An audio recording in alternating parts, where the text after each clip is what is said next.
Fresh off the Thanksgiving holiday, this is CNN Student News. Welcome, I'm Carl Azuz. Today's current events coverage begins with a report on the death of a controversial world leader. Fidel Castro, who ruled the Caribbean island nation of Cuba for almost 50 years, died Friday at the age of 90. His brother Raul, who took over the country in 2008, made the announcement. The leader of the Cuban Revolution in 1959, Fidel Castro Ruz, made Cuba the first communist nation in the Western Hemisphere. His admirers remembered him as a great leader. Canadian Prime Minister Justin Trudeau, whose father was a friend of Castro, credited the late Cuban president with making significant improvements to the education and health care of Cuba. Castro's critics remembered him as an enemy of human rights. U.S. Representative Ileana Ros-Lehtinen, the first Cuban American elected to Congress, fled Cuba with her family when she was 8. She said the only thing Castro was successful in doing was, quote, holding on to power, which is easy to do when you don't have elections. The divisive views of Castro and his authoritarian rule are embodied by these two very different types of gatherings that followed the news of Castro's death. We are outside the University of Havana, where students are holding a vigil, and they are yelling, Fidel, Fidel. And these students, although they were born much after the revolution, are very passionate about Fidel Castro and his cause. This is, of course, the university where he studied before becoming revolutionary. And the students here have been telling us that they found out Friday night when Raul Castro made the announcement, the surprise announcement, that the historic leader of the revolution, Fidel Castro, had died. Many of them woke up on Saturday, and that's when they found out the news. And they've just been shocked, they said, stunned by the loss of Fidel Castro, even though he was quite ill. And a lot of people here said that even though they never met him, that they felt like he was somebody they knew that had been a presence in their lives. And that's why they've come out late on this night to light candles in front of photographs of Fidel Castro, to have speeches, to chant revolutionary slogans. And these are the kinds of scenes we expect to unfold all over Cuba as this country undergoes a 9-day period of mourning. The party's just getting started here in Little Havana. We're on Calle Ocho outside Café Versailles. This is the epicenter of the Cuban American exile community here in Miami, and there are literally hundreds of people celebrating the death of Fidel Castro. There's music playing, people banging pots and pans, hundreds of flags, and lots of chanting. One of the chants that we've heard over and over again is "Fidel, you tyrant, take your brother with you." It's very kind of dark to think that people are celebrating someone's death, but people that I've spoken to here say this has been something that they've been waiting for a very long time. They perceive Fidel as someone who was incredibly repressive and someone who essentially stole their homeland away. You have to remember Fidel Castro was in power in Cuba since 1959, so these are very different generations of people, young and old, that have come out to show their joy and their hope that this could mean a new chapter for the island of Cuba.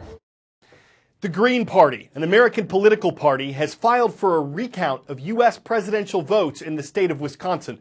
Green Party nominee Jill Stein also hopes for recounts in Pennsylvania and Michigan. Though CNN has not projected an election winner in Michigan yet, projections in Wisconsin and Pennsylvania helped U.S. President-elect Donald Trump secure the electoral votes he needed to win the presidency. So why does the Green Party want recounts? Last week, computer hacking experts said it was possible that voting systems might have been tampered with in some counties. As of yet, no proof has been given, and election experts and candidate Stein say recounts are unlikely to change the outcome of the election.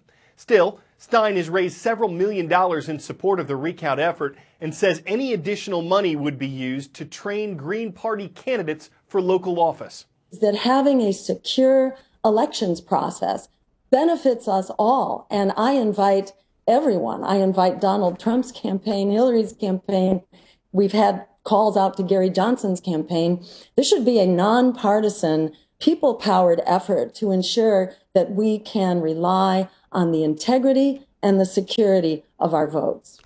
The Clinton campaign announced Saturday that it would support the recount effort to ensure that it's, quote, fair to all sides. The Obama administration has defended the projected election results as they are, calling them the will of the American people. President-elect Trump has called the recount effort a scam, saying it's nothing but a fundraising ploy by the Green Party. In technological news, this isn't the first time someone's tried to reinvent the wheel. It's not even the first time someone's invented a wheel that absorbs shock without having to transfer it to a suspension system. But what's been named Soft Wheel could be fitted to several different types of vehicles, though it's significantly more expensive than the wheel as we know it.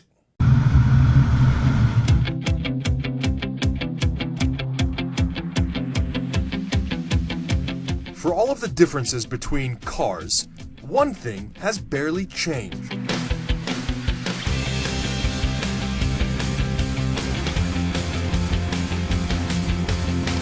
Now a revolution is taking shape from an Israeli startup that's reinventing the wheel. I'm riding on a bike from Soft Wheel. With me is CEO Daniel Bar-El, and we're taking the new wheels out for a spin to get a feel for them and find out what's new. What you basically see here is a suspension system, a very, very advanced, complicated suspension system which sits inside of a wheel. The wheel works. It fundamentally works. I've been on many different wheels. Why did the wheel need to be redesigned? The idea of putting suspension inside of a wheel is not new. People have been trying to do it for over 200 years now. Where did you succeed where they failed? The biggest problem is how you centralize the hub. The vehicle, like a bike, like a car, like anything else, is connected to the wheel through the hub, right? You have a hub, spokes, and then a rim. But once you try to put suspension inside, the hub is never centered. It always sags. And once it's sagging, it's like riding an egg shape. Soft Wheel tested their wheels against traditional bike wheels with spokes. This test measures how fast a wheel absorbs and dissipates a shock. Soft Wheel first put their wheels on wheelchairs, and that's where most of their business is today. To see what their wheels could do for bicycles, we had a competitive cyclist use them mountain biking. The wheels adapted to the rough terrain. The company says it's a smoother ride on a more durable wheel. Soft Wheel's next step is to put their technology in cars. It's light years ahead of what you see in today's cars. Instead of the impact, the energy, have to travel through the wheel, all the way on through the chassis, and then absorbing the suspension in some way, here it is being absorbed within the wheel itself. CNN is the first to see the design of this new technology. By putting the suspension in the wheel, Soft Wheel says they can make cars more efficient.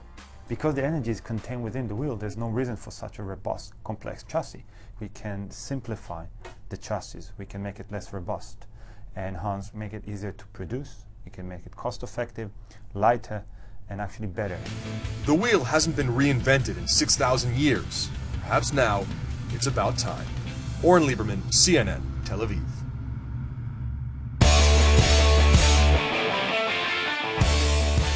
All right, we've seen a lot of basketball trick shots. This one is actually a brand new world record.